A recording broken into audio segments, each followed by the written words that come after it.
What is Sprint Zero? Well, it's this made up thing, to be honest. I don't know. I hear it a lot. I know what it is, and I don't know why they do it. Very often, Sprint Zero is about getting things ready for the team to sprint. Making sure that the technology is in place, making sure that they've got a backlog, making sure that, brutally honest, organisations that aren't very good at this, that want to spend more time delaying, analysing, setting things up because they're not good at that, do Sprint Zeros.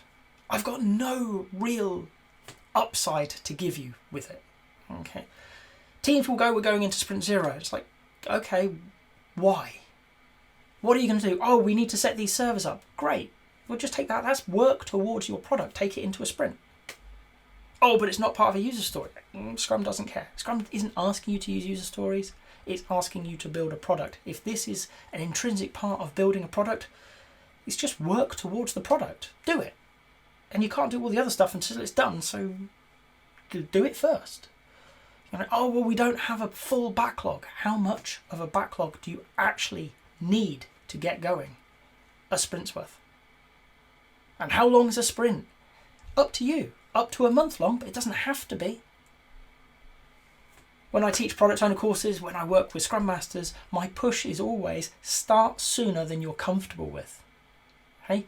Because you're not going to get better feedback from a customer than giving them the thing they think they want and saying, did you want that? Is that it? Does that solve your problem?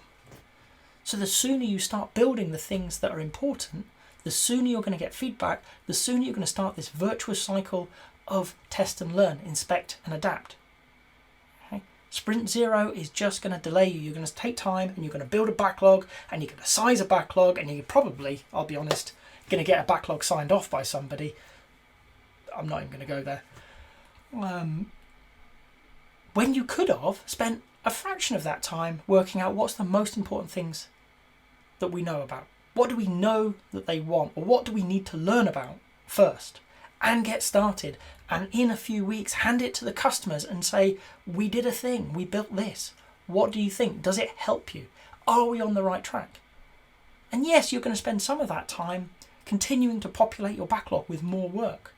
So it may not be as much development time as you will in later sprints, but it's going to be way more valuable than at the end of 2 weeks turning around to people and saying, thanks for paying us. We've not actually done anything you care about, which is what a Sprint Zero is going to be.